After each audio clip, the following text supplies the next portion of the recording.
had this little question in their minds when they were a small kid. What superpower would I have if I had the chance? Telekinesis is one of the popular answers, but the question is it possible? Let me start with what telekinesis is. Telekinesis is a power that lets you move something without physical interaction.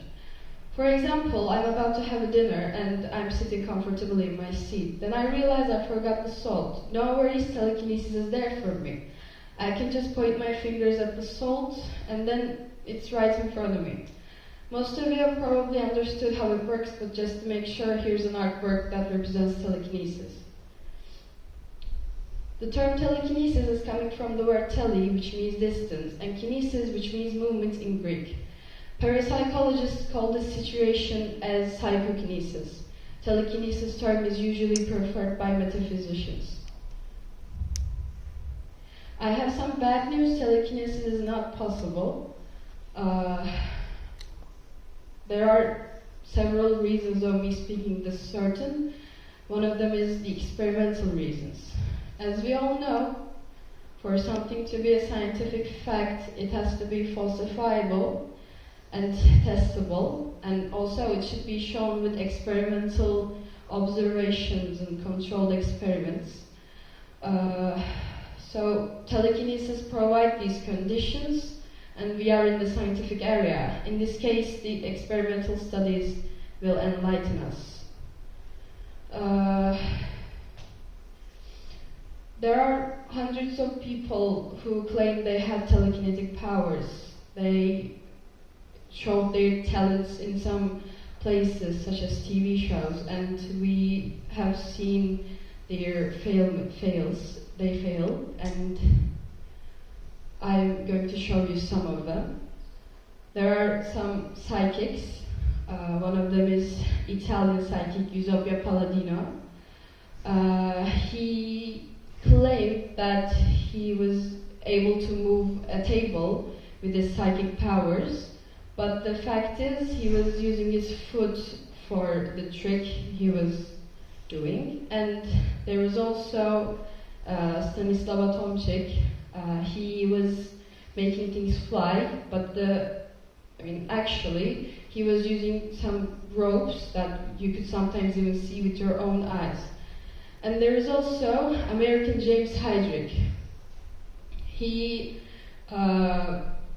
moved some pen, and he can move the pages of a book, and he claims that he does it with his psychic powers, but we'll see that he uses his breath for that.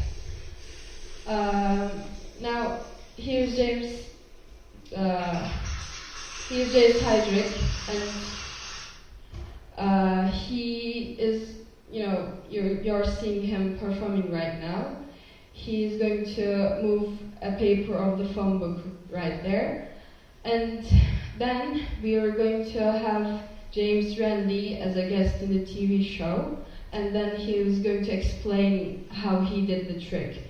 And James Randi, after he does this trick, James Randi comes on the stage and he tells that he's not actually, a psychic, and he doesn't have telekinetic powers. And to prove that, he put some foams into the table, and the point of this is to show that James Hydrick was actually blowing into the pages.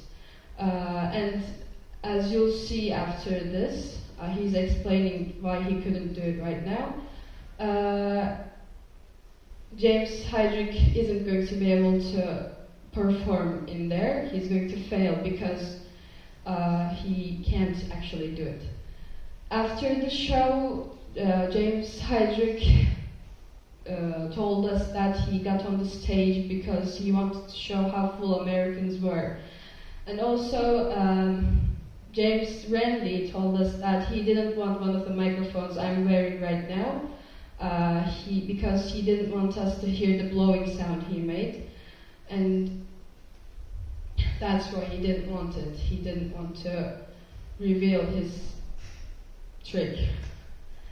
There are lots of psychics that who claimed they had telekinetic powers, but with detailed observations, we have seen that they were scammers, they were lying, and they didn't have actual powers. But think of it, if we actually had some telekinetic powers, wouldn't life have been much easier? I mean, for example, in a building, we're building something, and we need some machines to lift things. We need money, and it costs a lot. But if we had telekinetic powers, we could just, use our hands or some things, our body, to lift things without lots of money and without too much effort. There are several examples like this in our life, and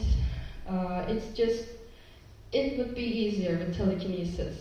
But the thing is, telekinesis is just a future fantasy in our eyes. Actually, 30 years ago, or before that too, we dreamed the telekinesis power that we thought that we would have it in these years right now. But the thing is, we're still considering it as some future fantasy. As long as we keep seeing it as a future fantasy, we're not going to be able to get the power, telekinesis power, and that would be a great loss. There are several competitions that children race in. There are some technology competitions, and in my opinion, telekinesis should be a category in the competitions. Because there are so many ideas, so many creative ideas, and so many talented kids who could build something to do this. We could build some magnetic telekinesis things. We can make some brainwave boosters. There are lots of ideas, and we should do something about this. Because if we don't, we're not going to have this power. Thank you for listening.